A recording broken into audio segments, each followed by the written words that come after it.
Infertility, त्वचा विकार यासह असंख्य दुर्धर आजारांवर गेल्या 17 वर्षापासून नाशिक, संभाजीनगर आणि वैजापूर येथील क्लिनिकमध्ये उपचार करणारे डॉक्टर प्रवीण तांबे यांच्याशी MG न्यूजचे मुख्य संपादक मनोहर पाटील यांनी साधलेला हा संवाद.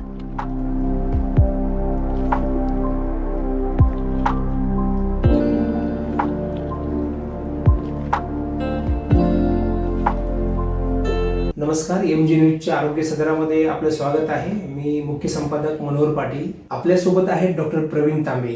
ते गेल्या 17 वर्षापासून नाशिक जिल्हा असेल, संभाजीनगर असेल किंवा त्यांचे देशविदेशात अनेक पेशंट आहेत. आज आपण त्यांच्याशी संवाद साधूया आणि होमिओपॅथीच्या माध्यमातून गेल्या अनेक वर्षात त्यांनी हजारो रुग्णांना व्याधीमुक्त केले आहे. आपण संवाद साधूया डॉक्टर प्रवीण तांबे.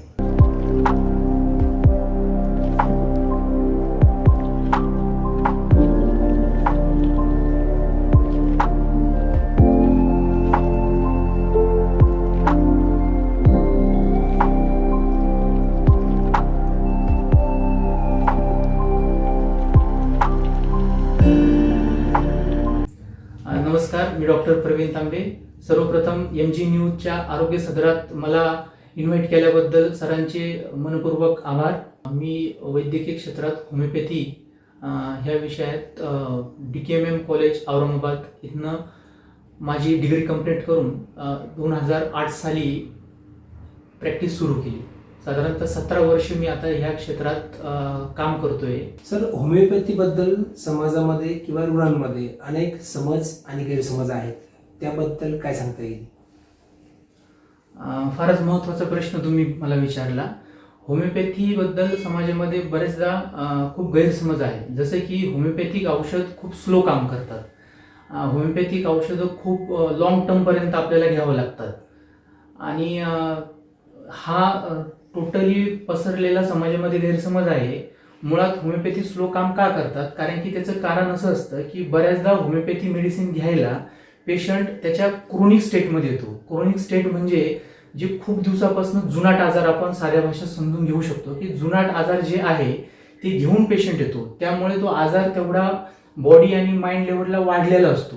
त्यामुळं आपल्याला तो परिपूर्णपणे जर त्याच्या शरीरातून तो आजार हटवायचा असेल तर त्याला वेळ लागतो. आणि असं काहीही नाही की प्रत्येक पेशंटला वेळच लागेल. होमिओपॅथीमध्ये अशा बऱ्याचशा केसेस आपल्या स्वतःकडेही अशा झालेल्या आहेत का ज्या विदिन 15 ते 20 दिवसांमध्ये क्रोनिक केसेसमध्ये पण रिलीफ मिळतो. त्यामुळं हा समाजामध्ये फक्त एक गैरसमज आहे होमिओपॅथीबद्दल. होमिओपॅथी उपचारामध्ये नेमका उपचारासाठी विलंब का लागतो? त्याची अजून काही कारणं आहेत का?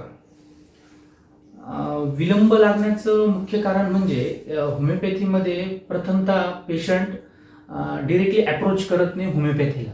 सुरुवातीला कुठल्याही आजारामध्ये होमिओपॅथी घेण्यापेक्षा फास्ट रिलीफ हवा हा एक उद्देश मनात असल्यामुळे पेशंट किंवा कुठलाही रुग्ण इतर वैद्यकीय क्षेत्रात जे आहेत म्हणजे आधुनिक वैद्यकीय शास्त्रामधले औषध घेतो. त्यानंतर होतं काय की जेव्हा तो होमिओपॅथीकडे येतो तर होमिओपॅथीमध्ये सगळ्यात बेस्ट आपल्याला पूर्ण पेशंटची हिस्ट्री घ्यावी लागते. मग ती पेशंटची जी हिस्ट्री आहे ती मेंटल लेवल आणि फिजिकल लेवल ह्या आधारावरती असते. त्याच्यामुळं त्या पार्टला आम्ही केस टेकिंग असं म्हणतो. तो केस टेकिंगचा पूर्ण पार्ट झाल्यानंतर मुळात पेशंटची सुरुवात इथून असते की होमिओपॅथी कुठलाही डॉक्टर साधारणतः 1 ते 1.5 तास घेतो आमचा. मुळात ह्या 1 ते 1.5 तासामध्ये आम्हाला पूर्ण हिस्ट्री पेशंटची समजून घ्यावं लागते. पेशंटची जर क्रोनिक स्टेट असेल म्हणजे खूप लॉंग टर्म जर तो आजार असेल तर तो बरा व्हायला आणि मुळापासून बरा व्हायला जो वेळ लागतो, कंपेरेटिव्ह ॲलोपॅथी किंवा आधुनिक शास्त्रातील जी काही उपचार पद्धती आहे त्याच्या कंपेरेटिव्ह थोडासा वेळ जास्त लागतो. म्हणून तो एक गैरसमज निर्माण झालेला आहे की होमिओपॅथीला खूप वेळ लागतो. पण अशा बरेचसे केसेस आहे की जिथे नॉर्मली आपल्याकडे इन्फर्टिलिटीच्या केसेस आपण ज्या करतो त्याच्यामध्ये बऱ्याचदा IUI किंवा IVF झालेले असतात पेशंटचे. साधारणतः वर्ष 2 वर्ष ट्रीटमेंट करूनही त्यांना ट्रीटमेंटनी फरक पडत नाही आणि आपल्याकडे आल्यानंतर एकाच महिन्यामध्ये त्यांना पहिल्याच महिन्यात प्रेग्नन्सी राहिलेल्या आहेत. या आपल्याकडे टोटल व्हिडिओ रेकॉर्डिंगच्या सगळ्या केस अवेलेबल आहेत. त्यामुळे हा गैरसमज समाज माध्यमातून म्हणजे तुमच्या माध्यमातून मी दूर करू इच्छितो की होमिओपॅथीला कुठल्याही प्रकारे वेळेचं बंधन नाही आणि खूप जास्त वेळ लागतही नाही. होमिओपॅथी आणि ॲलोपॅथी याच्या फरकाबद्दल काय सांगता येईल? मुळात होमिओपॅथी आणि ॲलोपॅथी ह्या वेगवेगळ्या वैद्यकीय क्षेत्रातल्या सिस्टीम आहे, ज्यांच्या दोघांचेही उद्देश हे फक्त पेशंटला बरे करण्याच असले तरी ॲलोपॅथीमध्ये सिम्पटम वाईज ट्रीटमेंट दिली जाते. म्हणजे पेशंटचे जे काही लक्षण आहे त्या लक्षणाच्या अनुसार त्यांना औषधं दिली जाते. आणि होमिओपॅथी सिस्टीममध्ये आम्हाला पेशंट ॲज अ होल म्हणजे हे समजून घ्यावं लागतं की पेशंटला मानसिक आणि शारीरिक हे सगळे लक्षणं आम्ही पहिले अभ्यासतो आणि त्या दृष्टीने औषध दिले जातात. साधं उदाहरण जर द्यायचं झालं तर एखाद्या रुग्णाला जर ताप आला आहे तर ॲलोपॅथीमध्ये फार तर फार एखादी पॅरासिटामॉल दिली जाते. मग ते कोणालाही ताप आला तर पॅरासिटामॉल ही कंपल्सरी असते. पण होमिओपॅथीमध्ये तसं नसतं. होमिओपॅथीमध्ये जर एखादा रुग्ण आमच्याकडे ताप आलाय या कारणासाठी जर आला तर त्याला स्पेसिफिक कुठलंही औषध आमच्याकडे उपलब्ध नसतं. त्या तापेचं सखोल निदान करावं लागतं, त्याची शारीरिक आणि मानसिक लक्षणांचा अभ्यास करावा लागतो आणि मग तो ताप त्याला ज्या कारणांसाठी आला आहे त्या कारणांवरती उपचार करावे लागतात. हा सगळ्यात मोठा फरक आहे ॲलोपॅथी आणि होमिओपॅथीमध्ये. दुसरी गोष्ट अशी आहे की कुठलेही आधुनिक शास्त्रातले औषधं जे आपण आता घेतो त्याचे काही ना काही साईड इफेक्ट बॉडीवरती होतात. त्याच पद्धतीने होमिओपॅथीचे कुठल्याही औषधांचा आज एकच कुठलाही साईड इफेक्ट बॉडीवरती झालेला प्रूव्ह झालेला नाही आणि होतही नाही. जेव्हा ॲलोपॅथी चालू झालेली असेल तर साधारणतः तुम्हाला आठवत असेल किंवा कधी वाचण्यात आलं असेल की प्रत्येक 5 ते 10 वर्षांनी एक नवीन ड्रग ज्याच्या वेळेस ॲलोपॅथीची इंट्रोड्यूस होते ती 2 ते 4 वर्षांनी किंवा 5 वर्षांनी फार तर फार ती बॅन केली जाते. ही फक्त आपल्या भारतातच नाही तर इतर ठिकाणीही असं होतं की ॲलोपॅथीचे ड्रग्स काही वर्षांनी बॅन केले जाते. पण सांगायला आनंद वाटतो की होमिओपॅथी अशी सिस्टीम आहे की जेव्हापासनं म्हणजे होमिओपॅथीचा उगम जेव्हा झाला साधारणतः 1796 मध्ये जर्मनीला याचा जो उगम झाला तेव्हापासनं त्या वेळेसच्या ज्या मेडिसिन आहेत होमिओपॅथीमध्ये ज्यांना आम्ही ड्रग्स म्हणतो त्या ड्रग्स मेडिसिन ज्या आलेल्या आहेत ना त्या आत्तापर्यंत एकही बॅन झालेली नाही. याचा सरळ सोपा अर्थ असा आहे की कुठल्याही औषधांचा होमिओपॅथीचा साईड इफेक्ट नसतो. आणखी फरक म्हणजे घेण्याची पद्धत सगळ्यात सोप्या असतात. होमिओपॅथी औषध जी चवीला असतात ते गोड असतात, घेण्याची सवय एकदम सोपी असते पद्धत कम्पेरेटिव्ह ॲलोपॅथी. हे 2-3 बेसिक फरक आहे होमिओपॅथी आणि ॲलोपॅथीमध्ये. आणि आणखी एक फरक म्हणजे की होमिओपॅथीमध्ये कुठल्याही आजाराच्या मुळापर्यंत जाऊन तो आजार मुळापासून घालवायचा म्हणजे मुळापासून त्याचा बिमोड झाला पाहिजे, हे ॲलोपॅथीमध्ये शक्यतो होत नाही. साधे उदाहरण जर द्यायचं झालं तर कुठल्याही स्किन डिसीजमध्ये साधारणतः स्टिरॉइडल ॲप्लिकेशन किंवा स्टिरॉइडल ओरल ज्या काही टॅबलेट्स भेटतात आज तर त्या घेऊन टेम्पररी कुठलाही आजार तुमचा सप्रेस केला जातो. आणि कालांतराने असं होतं की सध्या जो उन्हाळा चालू झाला आहे त्यामध्ये पण आणि इतर वेळेस पण जे फंगल इन्फेक्शन किंवा सोरायसिस किंवा ल्युकोडर्मा यासारखे जे आजार आहे याच्यामध्ये बऱ्याचदा आपल्याकडे जे पेशंट येतात त्यांचीही आपण जर जुनी प्रिस्क्रिप्शन किंवा जुनी हिस्ट्री घेतली तर असं लक्षात येतं की वर्षानुवर्ष ते या औषध गोळ्या घेत असतात आणि टेम्पररी त्यांना रिलीफ पण मिळतो. पण जसं त्यांनी औषध बंद केले तो आजार पुन्हा डोकं वर काढतो आणि मग पेशंट वैतागतो आणि वैतागला की मग सगळ्यात शेवटी तो होमिओपॅथीकडे येतो. आणि होमिओपॅथीकडे ज्यावेळेस येतो तर त्यावेळेस ते लॉंग टर्म आजार चाललेला असतो. खूप सारे स्टिरॉइड, खूप सारे अँटीबायोटिक्स, खूप सारे अँटीफंगल त्यांना गेलेले असतात. अशा वेळेस आपल्याला पूर्ण केस समजून त्यांचे औषध सुरू केल्यानंतर जेव्हा आपण औषध देतो तर तो आजार मुळासकट जातो. मुळासकट याचा अर्थ असा की जेव्हा आपण त्यांची ट्रीटमेंट बंद करतो तर तो आजार परत डोकं वर काढत नाही. मग त्यासोबत आपण पेशंटला टॅबलेट सोबतच काही खाण्याचे पथ्येही सांगतो. आणि हा एक गैरसमज आहे जो आपल्या बोलण्यातनं आता परत मला नवीन समजलं की बऱ्याचदा पेशंटला असं वाटतं की होमिओपॅथी म्हणजे खूप सारे रिस्ट्रिक्शन असतात खाण्याची. तर असं काही नाहीये. 1-2 गोष्टी जर सोडल्या तर खूप सारे त्याला रिस्ट्रिक्शन नसतात खाण्याचे. ते डिपेंड असतो तुमचा आजार कुठला आहे. कदाचित काही आहार हा आजाराविरुद्ध असतात त्यामुळे आपण त्या आजारामध्ये ते पथ्य पेशंटला सांगतो. पण असं खूप सारे त्याला पथ्य नसतात. रुग्णांना आलेले जे आपले अनुभव आहेत मेजर आजारांमध्ये त्याबद्दल काय सांगता येईल? मुळात या 17 वर्षामध्ये रुग्णांना बऱ्याच गोष्टींना अनुभव आले. जसं की सुरुवातीची जी काही मी प्रॅक्टिस करायचो त्यामधनं जे काही अनुभव आले त्यामधनं इन्फर्टिलिटी म्हणजे वंध्यत्व आणि स्किन डिसीज म्हणजे त्वचारोग या 2 विषयातले बरेचसे रुग्ण आणि त्यांचे अनुभव खूप छान होते. साधारणतः उदाहरण जर द्यायचं झालं ते एक माझ्याकडे इन्फर्टिलिटीची केस होती, ती अनसॉल्व्ड होती. ती महाराष्ट्रातल्या बाहेरची होती ॲक्च्युली आपल्या, आणि ती ऑनलाईन त्यांनी कन्सल्ट घेऊन एकदा माझ्या ओपीडीला मी त्यांना कन्सल्टेशनसाठी बोलवलं, पूर्ण केस समजून घेतली. लग्नाला साधारणतः 15 वर्ष झाले होते आणि ज्या काही आधुनिक शास्त्रातल्या ज्या काही ट्रीटमेंट आहे म्हणजे IUI, IVF आणि इतरही ज्या काही ट्रीटमेंट असतील बेसिक, त्यांनी या 15 वर्षात बऱ्याचशा करून झाल्या होत्या, पण ती केस काही सॉल्व्ह होत नव्हती. आणि हीच केस जेव्हा आपल्याकडे आली तर त्यावेळेस आपण साधारणतः संपूर्ण केस जाणून घेतल्यानंतर औषध त्यांना सुरू केले आणि सांगायला आनंद होतो की पहिल्याच महिन्यामध्ये त्यांना प्रेग्नन्सी अचीव्ह झाली. तर हा आनंद लोकांच्या जीवनात देण्याचं होमिओपॅथीद्वारे मला चान्स भेटतोय, ही फार मोठी गोष्ट होती माझ्यासाठी त्यावेळेस. तसेच स्किन डिसीजमध्ये साधारणतः त्वचा रोगामध्ये ल्युकोडर्मा हा जो एक आजार आहे, ज्याला आपण साधारणतः कोड म्हणतो साध्या भाषेमध्ये, तर ह्या आजाराची ट्रीटमेंट नाही अशी साधारणतः समाजामध्ये एक गैरसमज निर्माण झालेला आहे. तर आतापर्यंत आपल्याकडे शेकडो रुग्ण आपण ल्युकोडर्माला ट्रीट केलेले आहेत आणि खूप छान रिझल्ट आहे त्यांचे. म्हणजे ह्या खूप क्रिटिकल केसेस समजल्या जातात नॉर्मली वैद्यकीय क्षेत्रामध्ये, का ज्या एक सपरेशनमध्ये चालल्या जातात किंवा त्याला उपाय नाही म्हणून सोडून दिले जातात. आणि बऱ्याचशा लोकांचाही गैरसमज असा होतो की याच्यावर आपल्याला आता उपचार भेटणारच नाही, झालाय म्हणजे झालाय आता. पण या आजारातही आपल्या होमिओपॅथीने खूप छान काम केले आतापर्यंत. केवळ महाराष्ट्रामध्ये नाही तर अनेक देशांमध्ये पण आपले पेशंट आहेत. तर ते पेशंट नेमके कोणत्या कोणत्या ठिकाणी आहेत आणि त्यांना आलेल्या अनुभवाबद्दल तुम्ही काय सांगाल? नक्कीच होमिओपॅथीचा प्रॅक्टिस जेव्हापासून मी सुरू केली त्याच्यानंतर एक एक गोष्टी अनुभवायला आल्या आणि नवीन नवीन रुग्ण इतर ठिकाणावरही जॉईन व्हायला लागले. त्यात कोविडचं सगळ्यात मोठं इम्पॅक्ट असं झालं की लोकांना ऑनलाईन कन्सल्टेशन करण्याची सुविधा आम्ही कोविडमध्ये उपलब्ध करून दिली आणि त्या सुविधेचा लाभ फक्त महाराष्ट्रातच नाही तर महाराष्ट्राच्या बाहेर इतरही राज्यांमध्ये रुग्णांना व्हायला लागला आणि तो स्प्रेड होत होत आता बऱ्याच म्हणजे सांगायला आनंद वाटतो की कुवेत सारख्या देशामध्ये, ऑस्ट्रेलिया, त्यानंतर बाहेरील जे काही आहे जपान वगैरे, ह्या सगळ्या देशांमधनं ऑनलाईन पेशंट आताही आमच्या सेंटरशी जुळले गेले आहेत आणि आम्ही त्यांना ऑनलाईन सुविधाही पुरवतो, मेडिसिनही कुरिअर केल्या जातात.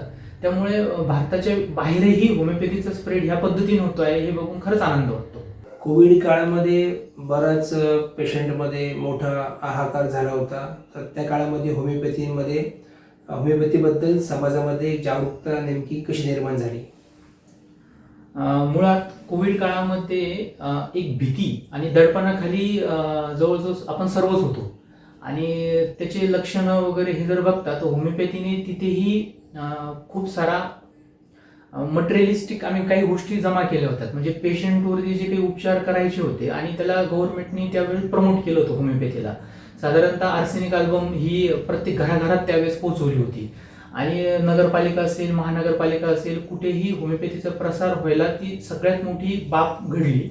आणि त्यामुळे काय झालं ना की होमिओपॅथीमध्ये जे काही पेशंट त्यावेळेस यायचे तर ते असे होते की बऱ्याचदा त्यांचं सॅच्युरेशन ड्रॉप व्हायचं, ऑक्सिजन सॅच्युरेशन, आणि काही केल्या जे काही ॲलोपॅथीमध्ये मेडिसिन दिले जायचे काही केल्या बऱ्याच पेशंटचे सॅच्युरेशन परत वाढत नव्हतं आणि मग ते पेशंट मृत्यूला जायचे तोपर्यंत.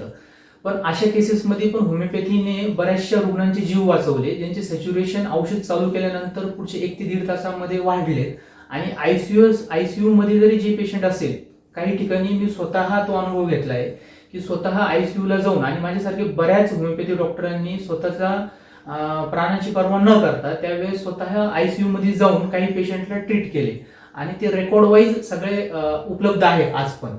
त्यामुळे होमिओपॅथीने खूप सारा आधार म्हणजे इम्युनिटी वाढवण्यासाठी जे काही मेडिसिन त्यावेळेस वाटल्या गेल्या सरकारतर्फे पण आणि जनसामान्य डॉक्टरांकडने पण बऱ्याच गोष्टी वाटल्या गेल्या. त्यामुळे खूप मोठा आधार म्हणजे फक्त फिजिकल लेवलला नाही तर मेंटल लेवललाही होमिओपॅथीने खूप सारा आधार त्यावेळेस समाजाला दिलाय. होमिओपॅथीचा प्रचार आणि प्रसार समाजामध्ये वाढण्यासाठी आपण नेमकी काय ध्येय आहे? होमिओपॅथीचा प्रचार आणि प्रसार वाढवा हा हेतू धरूनच मी होमिओपॅथीमध्ये इतक्या वर्षापासून प्रॅक्टिस करतोय. मुळात जागरूकता लोकांमध्ये येण्यासाठी होमिओपॅथिक डॉक्टरांचाही तेवढाच यासाठी हातभार लागणं गरजेचं आहे. कारण रिझल्ट ओरिएंटेड जेव्हा आपण काही पेशंटला देऊ त्याच वेळेस पेशंट आपल्यावरती फेट ठेवून आपल्या क्लिनिकपर्यंत येणार आहे. त्यामुळे डॉक्टरांची जेवढी जबाबदारी आहे तेवढीच तुमच्यासारख्या सोशल माध्यमांची, जे आज सोशल माध्यम उपलब्ध आहे प्रत्येक डॉक्टरांना, हे प्रत्येकाने, डॉक्टरांनी आणि रुग्णांनी स्वतःला आलेले अनुभव हे एक्सप्रेस केले पाहिजे, बाहेर माध्यमांपर्यंत पोहोचले पाहिजे, म्हणजे जेणेकरून एका रुग्णाचा जो फायदा झाला आहे तो दुसऱ्या रुग्णाला कळायला हवा. तर सोशल मीडियाचाही तेवढाच उपयोग होऊ शकतो. त्यामुळे त्याबद्दल मी सोशल मीडियावरती पण लिहित असतो. त्यानंतर इतर वेळेसही पेशंटचे जे अनुभव आहे ते त्या प्लॅटफॉर्मवर, कारण की काय आहेत ना, सोशल मीडिया आजचा सर्वात मोठा प्लॅटफॉर्म आहे लोकांपर्यंत पोहोचण्याचा. आणि मला वाटतं प्रत्येक डॉक्टरनी, प्रत्येक रुग्णांनी यासाठी थोडासा हातभार लावायला हवा, की जेणेकरून सर्वसामान्य माणसांपर्यंत होमिओपॅथी पोहोचायला हवी. सर धन्यवाद. आपण आमच्या MG न्यूजच्या आरोग्य कार्यक्रमात आलात आणि होमिओपॅथीबद्दल जे लोकांमध्ये समज आहेत, गैरसमज आहेत किंवा होमिओपॅथीबद्दलचे जे अनेक प्रश्न आहेत त्याची उत्तरे सर्व रुग्णांना आणि MG न्यूजच्या प्रेक्षकांना यामधून मिळतील. धन्यवाद. MG न्यूजचे परत एकदा आभार, मला आरोग्य सदरात बोलवल्याबद्दल, आणि तुमच्या माध्यमातून होमिओपॅथी घरोघरी पोहोचेल अशी एक अपेक्षा. मी अंकिता. आम्ही डॉक्टर प्रवीण तांबे सरांकडे मागच्या 3 किंवा 4 महिनेपासून मी ट्रीटमेंट घेतो आहे. माझ्या हजबंडना थोडासा स्पर्म काउंटचा इश्यू होता, तर आता मागच्याच महिन्यात आम्हाला कळालं की UPT टेस्ट पॉझिटिव्ह आहे आणि ते होमिओपॅथीमुळे होऊ शकलं. डॉक्टर तांबे होमिओपॅथिक सेंटर वैजापूर नाशिक यांच्याकडे आम्ही इन्फर्टिलिटीसाठी ट्रीटमेंट घेतली होती.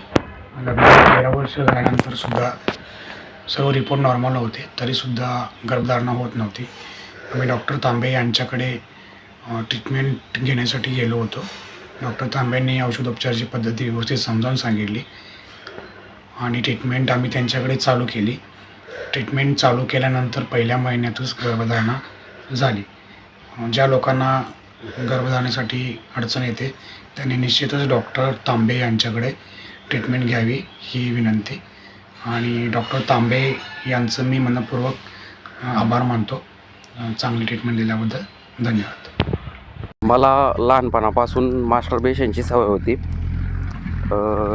त्यामुळे ज्यावेळेस माझं लग्न झालं तर त्यावेळेस मला लग्नानंतर संबंध नीट राहत नव्हते आणि मला शीघ्रपतनचा त्रास होत होता.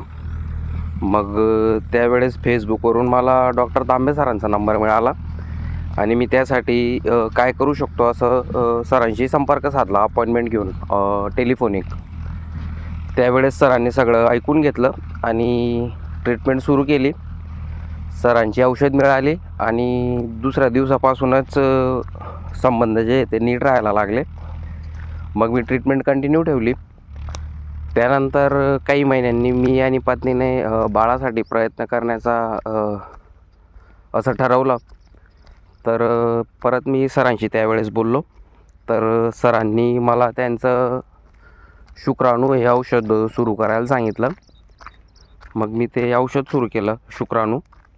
आणि आता आनंदाची बातमी म्हणजे वाईफची UPT पॉझिटिव्ह आली. त्याच्यानंतर इथल्या डॉक्टरांना दाखवलं लोकल, तर सोनोग्राफी केली. तर त्यांनी पण सांगितलं की गर्भ चांगला आहे. तर व्हिडिओ बनवण्याचं कारण एकच की माझ्यासारख्या भरपूर लोकांना ऐन वेळेस योग्य गायडन्स मिळत नाही आणि ते भरपूर ठिकाणी कुठं पैसे वाया घालवतात. तर अशा लोकांना फक्त तांबे सरांशी संपर्क झाला पाहिजे, त्यासाठी ही क्लिप बनवतो आहे. सरांचे आभार मानावे तेवढे कमीच आहेत. तरी थँक्यू सर. आमच्या लग्नाला 4 वर्ष कंप्लीट झाले.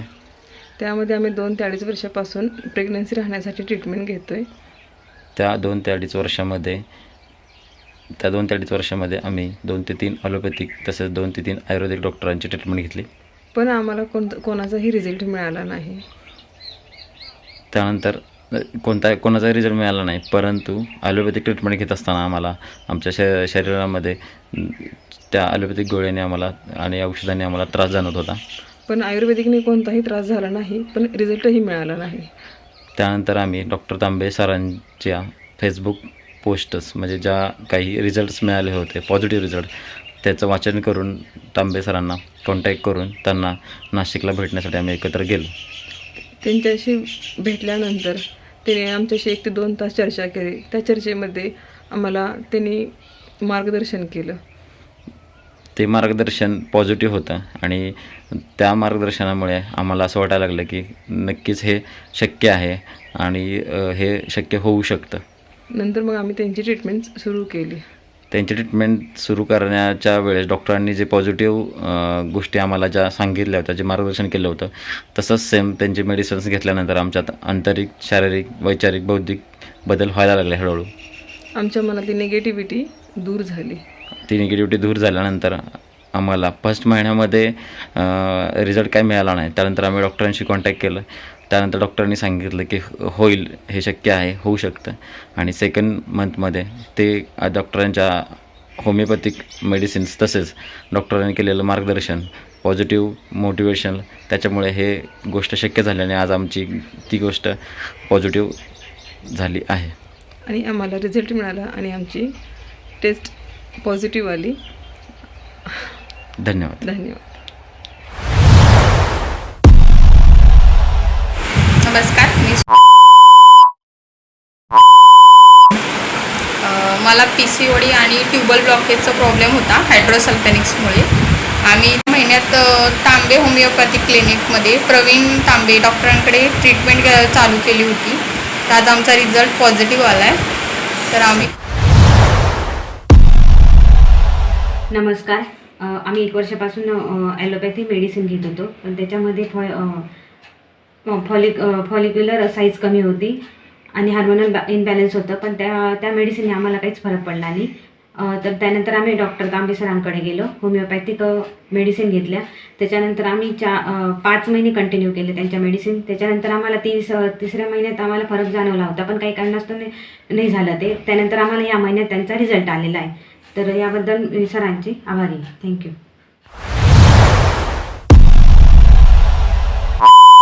मी डॉक्टर प्रवीण तांबे सरांकडे मागच्या 3 किंवा 4 महिनेपासून मी ट्रीटमेंट घेतो आहे. माझ्या हजबंडना थोडासा स्पर्म काउंटचा इश्यू होता. तर आता मागच्याच महिन्यात आम्हाला कळालं की UPT टेस्ट पॉझिटिव्ह आहे आणि ते होमिओपॅथीमुळे होऊ शकलं. मला PCOD आणि ट्यूबल ब्लॉकेजचा प्रॉब्लेम होता हायड्रोसल्फेनिक्समुळे.